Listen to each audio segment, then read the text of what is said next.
Lorsqu'on démarre Windows et que l'installation s'est faite en mode core, on est surpris d'arriver à une simple fenêtre de commande qui est celle que l'on trouve lorsqu'on invoque le mode commande sous Microsoft. Et cette fenêtre, si on ferme cette fenêtre, si on a la mauvaise idée de cliquer sur la petite croix en haut à droite de la partie fenêtre, eh bien on se retrouve carrément sur un écran noir total. Et à chaque fois qu'on fermerait ou on fermera cette fenêtre, on se retrouvera dans cette même situation, ce qui est donc insupportable, hein. On ne peut pas se permettre d'éteindre un serveur. Donc au travers de quelques fonctions de base et quelques bonnes pratiques, je vais essayer de vous montrer que ce cap est facile à franchir, c'est-à-dire qu'en fait ça n'est absolument pas un problème de se limiter à cette fenêtre pour pouvoir établir une configuration. Et après on verra effectivement quels sont les bénéfices de travailler dans ce mode là. Mais avant d'engager les premières manipulations, sachez que c'est le mode par défaut d'installation des serveurs depuis la version 2012 et donc que l'on retrouve sous 2016 ou 2019 aujourd'hui. Dans cette nouvelle présentation concernant Windows 2012 installé en mode core, c'est-à-dire sans interface graphique, on va mettre en place un nouveau serveur dans le but de préciser, de montrer comment on fait une configuration de base permettant en fait à la machine de, par exemple, de devenir un serveur de messagerie. Et pour ça, par exemple, on va intégrer le logiciel de messagerie HMail Server. Et donc comment fait-on sur une machine qui n'a pas de mode graphique pour préparer dans un premier temps la machine, c'est-à-dire lui mettre les paramètres réseau, lui mettre les prérequis au niveau par exemple des packs d'extension Microsoft, notamment le framework 3.5 qui est nécessaire là pour cette manip, et comment ensuite on manipule par exemple le pare-feu, ou on passe une adresse IP statique en DHCP et inversement. Donc toutes ces petites choses là qui sont faciles à faire et à refaire autant de fois qu'on veut lorsqu'on a l'habitude d'utiliser le mode graphique, mais qui deviennent un obstacle dès lors qu'on est en mode console. Donc Windows 2012 R2 que je prends comme exemple ici, en fait le principe que je vais proposer de vous montrer maintenant s'applique de manière identique à Windows 2016 ou de 2019. Alors notamment quand vous installez le CD-ROM, c'est-à-dire quand vous lancez la procédure, une des premières étapes, c'est-à-dire celle-ci, nous montre que y a un choix qui est préétabli. Et si on écarte un petit peu cette fenêtre là pour voir en fait quelle est la différence, mettons, entre les deux premiers, on s'aperçoit qu'on est en train d'installer Windows 2012 en installation minimale, alors que si on était descendu par exemple ici, on installait le standard mais en version avec une interface graphique. On peut distinguer ici, il y a marqué avec interface graphique. Donc ce qui sous-entend qu'ici, il n'y a donc pas d'interface graphique. Et si on lit ici, elle ne comprend pas d'interface graphique utilisateur, mais vous pouvez gérer le serveur localement ou à distance en utilisant PowerShell ou d'autres outils. Donc c'est le choix par défaut. Ce qui veut donc dire que si vous faites attention, vous aurez ce choix. Si vous ne faites pas attention, vous allez faire suivant. Et votre choix sera automatiquement une install en mode core.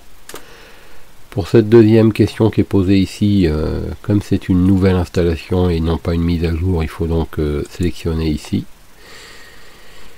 Et pour cette troisième question, à moins qu'on ait des particularités au niveau de ce qu'on souhaite faire de notre disque dur, on laisse le système s'installer et donc partitionner le disque global. Il va donc créer un schéma de partitionnement classique qui va comporter une partition de 100 mégas qui permet d'y installer les outils de récupération en cas de besoin.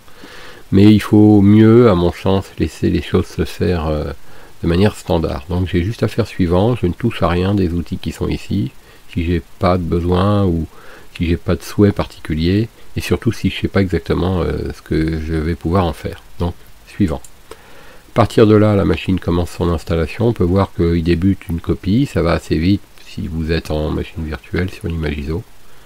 Et ensuite, il transfère les fichiers sur le disque dur.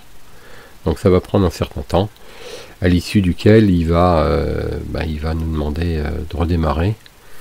Donc on va voir en fait une première bonne pratique avant de redémarrer. pour pouvoir en fait réutiliser cette machine plusieurs fois en la clonant, notamment si on a besoin de le faire. Donc il faudra ne pas se précipiter à un redémarrage juste après cette installation.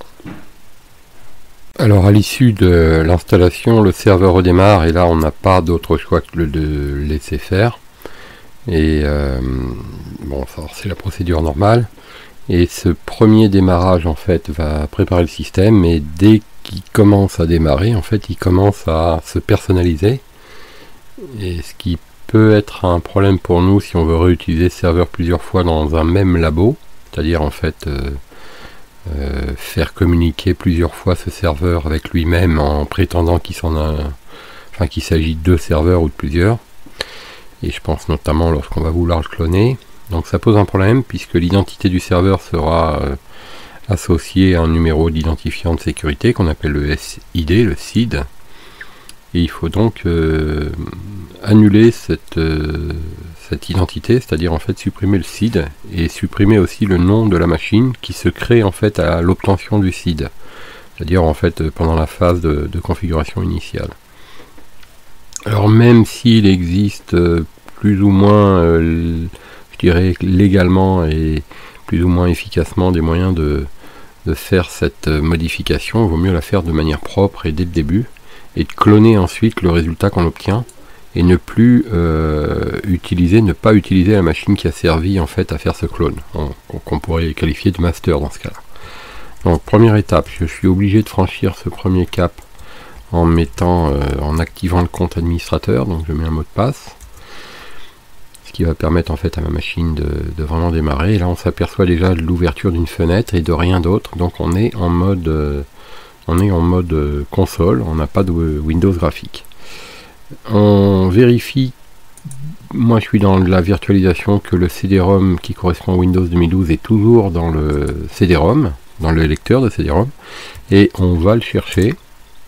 Donc si votre installation s'est faite de manière standard, si vous n'avez rien entre guillemets modifié, normalement votre CD-ROM il est associé à la lettre D. Il suffit donc de faire D2 points, et si on affiche le contenu, on voit en fait le contenu du dossier du CD-ROM. Donc ça vous permet de voir que votre CD, pour l'atteindre, il faudra donc aller sur D tant qu'on n'a pas d'environnement graphique ou d'outil qui permet de le faire. Maintenant on va revenir sur C. On va aller donc vérifier aussi, là on est sur la racine, on est sur le disque C, on n'est pas sur la racine d'ailleurs, on est sur le dossier de l'utilisateur administrateur.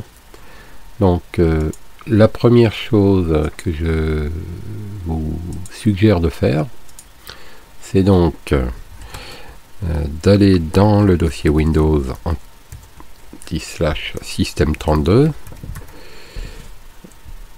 et dans ce dossier d'aller dans le dossier sysprep. Et ici dans le dossier sysprep il y a donc un utilitaire qui s'appelle sysprep.exe, sysprep.exe.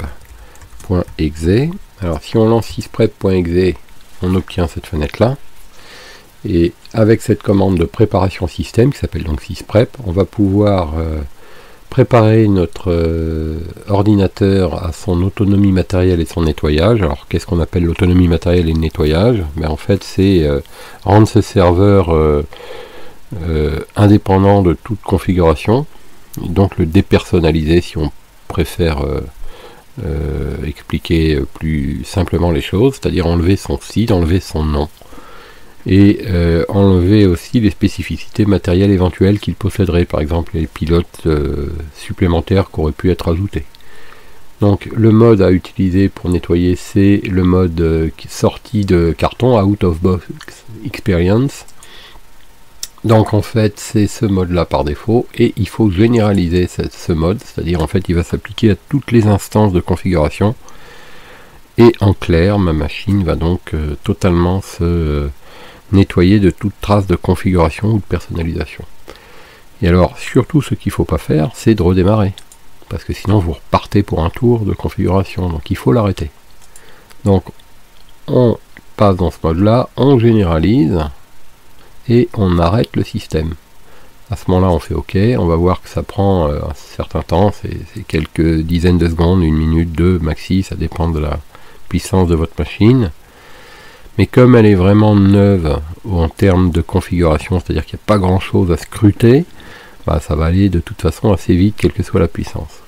Et une fois qu'elle sera arrêtée, ben, on clonera cette machine et on ne touchera plus à cette machine maître. C'est-à-dire que si on a besoin de 2 machines, on clonera 2 fois celle-ci, mais on ne touchera plus, c'est-à-dire qu'on ne démarrera plus cette machine. Elle nous sert de master. Les 2 machines que l'on clonera permettront d'avoir une identité indépendante l'une de l'autre et indépendante de celle du master qui en réalité n'en a pas. Donc ça veut dire que si on veut évoluer vers une 3e machine, on clonera une 3e fois et on aura à nouveau un 3e serveur totalement indépendant des 2 premiers. Et c'est le seul moyen qu'on a, nous, pour proprement réaliser en fait une config, comme si on installait 3 fois, 2 fois, n fois des serveurs en partant de zéro. Ce qui prend évidemment beaucoup plus de temps, beaucoup plus d'espace disque, et qui est beaucoup plus lourd après en termes de souplesse. Voilà, donc la machine s'arrête. Et maintenant qu'elle est arrêtée, on va dans notre console VirtualBox. Notre machine ici qui sert donc de master, on va la cloner. Alors peut-être que en la clonant vous avez intérêt et enfin c'est pas peut-être en fait, c'est plutôt à conseiller absolument, générer de nouvelles adresses MAC pour toutes les interfaces réseau, c'est-à-dire que vous êtes sûr que votre master et votre premier clone n'auront pas les mêmes adresses MAC sur la carte réseau. Et puis vous donnez un nom que vous personnalisez à votre volonté, par exemple SRV-1. Et voilà, alors je vais en faire 2, du coup je vais mémoriser ce nom là. Donc je génère de nouvelles adresses MAC. Moi je décide de faire un clone lié, parce que je ne vais pas séparer physiquement mes machines de mon disque dur de ma machine principale. Donc je fais un clone lié. 3 secondes plus tard c'est fait, j'ai mon premier serveur, j'en fais un deuxième. Donc je l'appelle SRV2. Je change bien les adresses MAC. Je touche à rien d'autre, ici ça n'a pas d'importance. Je fais un clone lié, je fais clone, je compte environ jusqu'à 3 et voilà mes 2 clones. Maintenant c'est fait, je prends l'habitude de renommer cette machine de façon à ce qu'il soit clair pour moi que c'est un master et que je ne dois pas allumer. Alors à la limite, si je veux vraiment être clair, ne pas allumer par exemple. Voilà, donc cette machine va apparaître ici, master ne pas allumer, et puis j'ai mes 2 machines ici. Deuxième peut-être je dirais conseil, c'est que je vais grouper mes machines entre elles en les sélectionnant ensemble. J'ai appuyé sur la touche contrôle de mon clavier et avec la souris j'ai sélectionné mes machines, je fais grouper et j'obtiens un groupe ici que je vais pouvoir renommer et éventuellement devenir aussi assez explicite labo W2012-core et entre parenthèses je vais mettre avec hmail serveur que nous allons essayer d'installer par la suite. Voilà, donc j'ai mon labo et si je m'isole ici, je suis sûr de n'avoir que mon labo qui apparaît maintenant dans mon VirtualBox et si je reviens ici, je retrouve l'intégralité. Donc c'est une petite méthode qui permet de vous isoler. Voilà, donc on démarre le serveur numéro 1 et on va voir ce qu'il faut faire dans la suite de cette présentation.